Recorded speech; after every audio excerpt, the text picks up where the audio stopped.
Friends यहाँ पे देखेंगे क्लास 10th मैथ का चैप्टर आज 1 देखेंगे, जो कि एक्सरसाइज 1.1 का क्वेश्चन नंबर 2 देखेंगे। ठीक है, तो यहाँ पे देखिए, यहाँ पे दिया गया है कि क्वेश्चन में 2 नंबर में कह रहा है कि दर्शाइए कि कोई भी धनात्मक विषम पूर्णांक 6q+1, 6q+3 या 6q+5 के रूप का होता है, जहाँ q बराबर कोई पूर्णांक है। ठीक है, तो यहाँ पे देखिए हमको करना क्या है, यहाँ कह रहा है कि q कोई पूर्णांक है जो कि एक मतलब कि धनात्मक विषम पूर्णांक में हमको बताना है। ठीक है, यहाँ 2 तरह का क्वेश्चन पूछा जाता है, मतलब कि यहाँ सम में पूछा जा सकता है और विषम में भी पूछा जा सकता है। तो हमसे यहाँ पे क्वेश्चन 2 नंबर में कहा गया है कि विषम संख्या, तो सम का भी बता देंगे कि सम का कैसे निकलेगा और विषम का भी, दोनों यहाँ हम आपको रिवाइज करा देंगे, बता देंगे कि कैसे क्या चीज करना है। ठीक है, तो यहाँ पे क्या करेंगे कि यहाँ लिख लेंगे, जैसे कि यहाँ हल लिख लेंगे। ठीक है, तो यहाँ लिखेंगे कि माना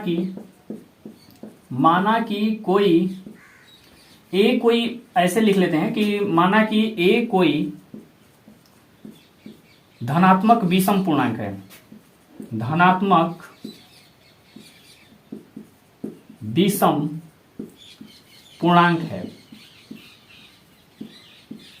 ठीक है, अगर देखिए यहाँ पे विषम कर रहा है तो हम यहाँ विषम लिखेंगे, अगर पूछेगा सम में क्वेश्चन पूछेगा तो सम यहाँ लिख देंगे। ठीक है, जो कि स्टेप बाय स्टेप आपको बताते हैं। तो यहाँ पे क्या करना है कि देखिए, यहाँ हम जैसे कि यहाँ से देखिए ए फॉर्मूला होता है कि बी से अगर ए में हम भाग देते हैं, जो बी होता है ये क्या होता है, भाजक होता है, ये भाज्य होता है। ठीक है, और यहाँ पे जो क्यू होता है ये भागफल होता है। ठीक है, ये बात आप समझ जाइए, ये भागफल होता है और इसको हम भाज्य बोलते हैं, ए को क्या बोलते हैं, भाज्य बोलते हैं, और ए भाजक होता है। ठीक है, जो कि आपने पढ़ा होगा। तो यहाँ पे बी क्या है, तो भाजक है, उसके बाद ए भाज्य है और बी क्या है, भागफल है। ठीक है, तो यहाँ शेषफल मतलब कि कुछ मतलब कि आर होता है, जो शेषफल इसको हम बोलते हैं। ठीक है, तो ए क्या है, तो शेषफल है। ठीक है, तो यहाँ शेषफल मतलब कि यहाँ हमको देखिए इसका फॉर्मूला जो होता है यहाँ पे होता है, जैसे कि हमारा देखिए यहाँ पे बी क्यू, जैसे कि ए बराबर होता है, ठीक है, ए बराबर होता है बी क्यू प्लस आर। ठीक है, ये फॉर्मूला होता है, जो कि यहाँ पे अगर बात करें कि देखिए यहाँ पे ए पॉइंट आप देख लीजिए कि यहाँ पे जब सेम टू, यहाँ 6 दिया है, यहाँ भी 6q दिया है और +1 दिया है, 6q+3 दिया है और 6q+5 दिया है, मतलब कि ए पॉइंट सेम टू 6 मतलब कि यहाँ पे q के साथ में मल्टीप्लाई हो रहा है। ठीक है, तो हम यहाँ क्या करेंगे कि यहाँ 6 है। ठीक है, b के स्थान पे क्या है, 6 है। तो जैसे कि यहाँ अगर 6 हम यहाँ रखते हैं तो यहाँ शेषफल में मतलब कि क्या आएगा, जो कि यहाँ शेषफल में इससे मतलब कि छोटा संख्या हो सकता है। तो जैसे कि यहाँ क्या क्या हो सकता है, तो 0 हो सकता है, 1 हो सकता है, 2 हो सकता है, 3 हो सकता है, 4 हो सकता है, 5 हो सकता है। ठीक है, तो यहाँ पे 6 से मतलब कि यहाँ 5 तक शेषफल में बच सकता है। ठीक है, तो यहाँ हम देखिए ये बात आप समझिए कि ए फॉर्मूला हो गया। ठीक है, इसी फॉर्मूला पे होता है, तो ए फॉर्मूला हो गया।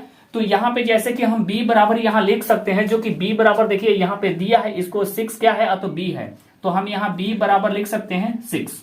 ठीक है, तो ये फॉर्मूला होता है। ठीक है, तो यहाँ देखिए यहाँ से ये चीज मिटा देते हैं। ठीक है, ये वाला पॉइंट मिटा देते हैं, समझाने के लिए आपको बताए हैं, जो कि यहाँ पे ऐसे एक देखिए। अब इसके बाद क्या करना है कि यहाँ पे हम लिखेंगे कि यूक्लिड, जो b हमारा आ गया 6, b बराबर क्या आ गया 6। ठीक है, तो यहाँ लिखेंगे यूक्लिड विभाजन, यूक्लिड विभाजन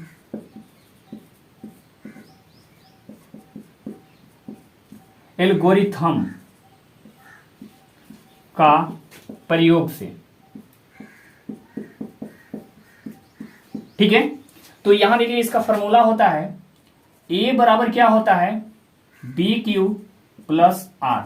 ठीक है, तो आर बराबर देखिए बी के स्थान पे क्या है, बी बराबर 6 है, तो हम यहाँ आर के स्थान पे जो क्या क्या रख सकते हैं, जो कि आर बराबर यहाँ रख सकते हैं 0 रख सकते हैं, 1 रख सकते हैं, 2 रख सकते हैं, 3 रख सकते हैं, 4 रख सकते हैं, 5 रख सकते हैं। ठीक है, मतलब 5 तक रख सकते हैं, जो हमारा क्या आर क्या है, शेषफल है। ठीक है, तो यहाँ मतलब कि 5 तक रख सकते हैं। ठीक है, उसके बाद यहाँ आर बराबर हम क्या करेंगे, 0 रखते हैं। ठीक है, तो 0 रखते हैं, तो इसका फॉर्मूला हो जाएगा ए बराबर यहाँ बी के स्थान पे क्या है, 6 है, 6q+1 0, यहाँ आर के स्थान पे क्या है, 0 रखे हैं। उसके बाद आर बराबर यहाँ रख लेंगे, आर बराबर 1। ठीक है, तो यहाँ ए बराबर हो जाएगा, मतलब कि यहाँ बी के जगह पे 6q+1। ठीक है, उसके बाद आर बराबर यहाँ 2 रखेंगे, तो ए बराबर हो जाएगा 6q+2।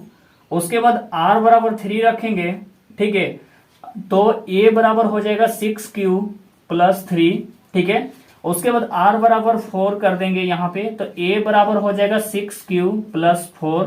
ठीक है, यहाँ r बराबर फिर 5 कर लेंगे, तो 5 करेंगे तो यहाँ हो जाएगा a बराबर 6q प्लस 5। ठीक है, तो यहाँ देखिए हमको इसमें से मतलब कि यहाँ सम कौन होगा और विषम कौन होगा। ठीक है, तो यहाँ पे जैसे कि यहाँ सम हमको मालूम हो जाएगा विषम।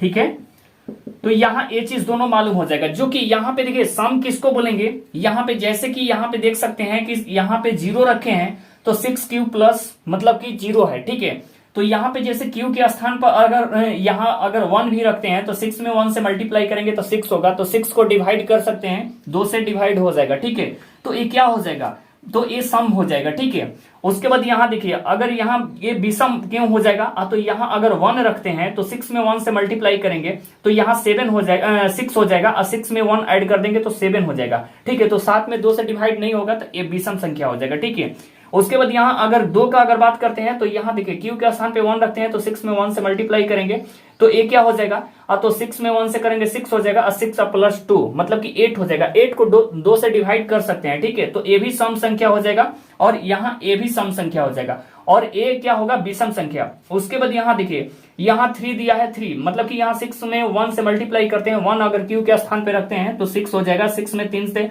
3 ऐड कर देंगे तो 9 हो जाएगा, 9 में 2 से डिवाइड करेंगे तो क्या हो जाएगा, 9 डिवाइड होगा। ठीक है, तो ये भी विषम संख्या है। उसके बाद यहाँ 6 में 1 से अब यहाँ 4 पॉइंट का देख लेते हैं कि यहाँ 6 में 1 अगर रखते हैं क्यू के स्थान पे तो यहाँ 6 में 1 से करेंगे तो 6 हो जाएगा, और उसके बाद मतलब कि 4 मतलब कि ये क्या हो जाएगा, ये भी सम संख्या हो जाएगा, 4 ऐड करेंगे 10 हो जाएगा। ठीक है, तो मतलब 2 से डिवाइड हो जाएगा, 5 दूनी के 10। ठीक है, उसके बाद यहाँ पे 5 अगर 5 का बात करते हैं तो यहाँ देखिए क्यू के स्थान पे 1 रखते हैं तो क्या हो जाएगा, ये मतलब 6 1 हो जाएगा। ठीक है, 6 उसके बाद 5 इसमें ऐड करेंगे तो 11 हो जाएगा। ठीक है, 11, तो 11 को 2 से डिवाइड नहीं होगा तो ये क्या हो जाएगा, ये हमारा विषम संख्या हो जाएगा। ठीक है, तो यहाँ देखिए सम कौन कौन हो जाएगा, तो यहाँ 6q प्लस 0 लिख सकते हैं। उसके बाद यहाँ सम हो जाएगा 6q प्लस 2 हो जाएगा, उसके बाद 6q प्लस 3 हो जाएगा। ठीक है, तो ये हमारा सम संख्या हो गया। अगर सम पूछता है तो ये पॉइंट लिख देंगे। ठीक है, उसके बाद यहाँ देखिए विषम यहाँ दिखाई नहीं देगा। ठीक है, विषम संख्या यहाँ ऊपर में लिख देते हैं, यहाँ पे लिख देते हैं। ठीक है,